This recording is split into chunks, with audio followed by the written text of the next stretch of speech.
স্কুলত গেছি স্কুলত গিয়ে তাতে এই হেৰি মাৰপিট কৰিছে তেওঁ মাষ্টৰনী বহি আছে বোলে চলি গীতা দেখা পাই কওঁতে বোলে এই বহি থাক আমি যি ক'ব লাগে কৰি থাকিম এই মনে মনে থাক চাপ চুপ এনে বুলি পেলাই আকৌ চলি কৰা চলিকেইটাকো কাষেৰা কৰি দিছে দি পেলাই তাই কথা পাতি আছে বোলে অফিচ ৰুমত চলিটো পৰি আছে তাৰপাছত ওলাই আহি পেলাই বাপেকক লাগি ফোন কৰোঁতে বাপেকে যায় তেতিয়াহে মানে পাইছি যায় সেইখিনি লাগি চলি তাতে পৰি আছে কি কৰি আছিল মাষ্টৰনীয়ে কি কৰি আছিল মাষ্টৰবিলাকে ল'ৰা ছোৱালীকেইটাই কান্দি কাটি উভাৰ হৈ পেলাই সিহঁতে কৈ আছে মাষ্টৰনীয়ে সিহঁতকহে দম দি পেলাই কি কয় বোলে আমিহে যি পইচা ক'ব লাগে কৰিম এতিয়া শেষত যাতে মুৰ্গী বেমাৰ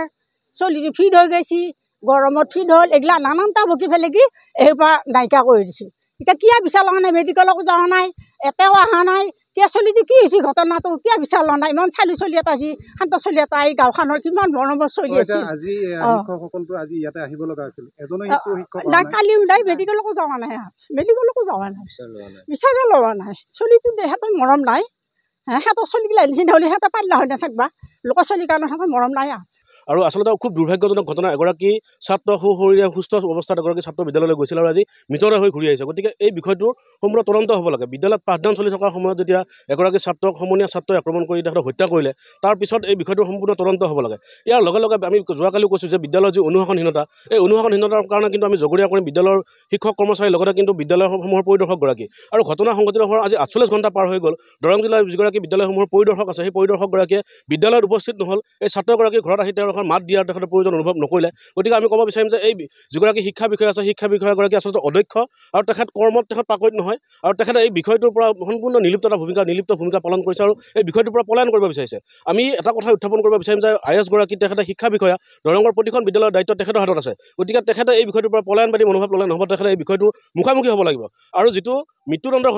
ঘটনাটো পুলিচে পৰীক্ষা কৰিব কিন্তু যিসকল শিক্ষক কৰ্মচাৰী যি ব্যৱস্থা কৰিব লাগিব যি প্ৰশাসনিক ব্যৱস্থা অনুশাসনহীনতাৰ যি কথা আহিল এই কথাখিনি কোনে চাব এই কথাখিনি চাব লাগিব শিক্ষা বিষয়াগৰাকীয়ে আৰু শিক্ষা বিষয়াগৰাকীয়ে যদি ঘটনা 48 ঘণ্টাৰ পিছতো কাৰো ওপৰত একো অনুশাসনমূলক ব্যৱস্থা গ্ৰহণ কৰা নাই বিদ্যালয়ত তেখেত উপস্থিত হোৱা নাই এই ছাত্ৰগৰাকীৰ ঘৰত তেওঁ যদি উপস্থিত হোৱা নাই তেনেহ'লে তেখেতে কিহৰ কাৰণে ইয়াত IASৰ চকীখনত বহি আছে তেখেতে IASৰ চকীখন দৰকাৰ হ'লে বাদ দিয়ক তেখেতে এইখন যদি চকীখন ধৰি ৰাখিব পৰা নাই চকীখনৰ মৰ্যাদা কৰি যদি ৰাখিব পৰা নাই বা চকীখনত বহি তেওঁ যিখিনি কাম কাজখিনি যদি তেওঁ কৰিব পৰা নাই তেনেহ'লে তেখেতে চকীখন এৰি দিয়ক কাৰণ IAS গৰাকীৰ দায়িত্বত এই গোটেই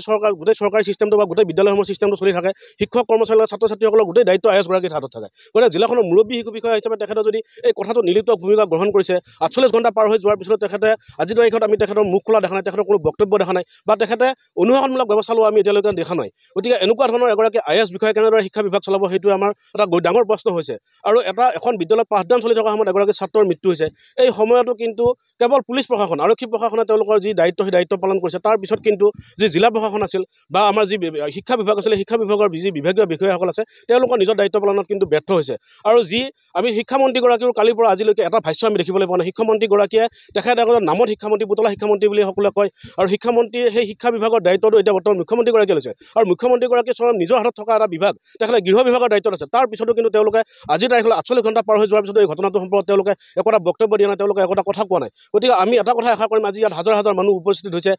সকলো মানুহে এটা কথা কৈ আছে যে এই ঘটনাত পুনৰাবৃত্তি নহওক কিন্তু ঘটনাৰ পুনৰাবৃত্তি নোহোৱাৰ লগতে এই ঘটনাক লৈ যিসকল ব্যক্তি জড়িত আছে বা এই ঘটনাৰ সম্পূৰ্ণ ৰহস্য কিন্তু উদ্ঘাটন হ'ব লাগিব কাৰণ কেনেদৰে ছাত্ৰগৰাকী মৃত্যুমুখত পৰিল কি পৰিস্থিতিত ছাত্ৰগৰাকী এজন সুস্থ হৈ বিদ্যালয়লৈ যোৱা ছাত্ৰ এগৰাকী কিদৰে বিদ্যালয়ত গৈ ছাত্ৰৰ আক্ৰমণৰ বুলি হৈ তেওঁ মৃত্যুমুখত পৰিল এই সমগ্ৰ ঘটনা কিন্তু পোহৰলৈ আহিব লাগিব আৰু এই ঘটনা তদন্তত যাতে কোনো সুৰুঙা নৰে এই সুৰুঙা নৰাৰ ব্যৱস্থা কিন্তু কৰিব লাগিব আৰু আমি মুখ্যমন্ত্ৰী ডাঙৰীয়া আহ্বান জনাম যিহেতু তেখেত গৃহ বিভাগৰ দায়িত্বত আছে তেখেত শিক্ষা বিভাগৰ দায়িত্বত আছে গতিকে এই বিষয়টো তেখেতৰ হস্তক্ষেপ লাগে আৰু দৰঙৰ যিগৰাকী শিক্ষা বিষয়া আছে সেই শিক্ষা বিভাগৰ বিষয়াগৰাকীৰ ওপৰত কিন্তু তাৎক্ষণিকভাৱে শাস্তিমূলক ব্যৱস্থা গ্ৰহণ কৰিব লাগে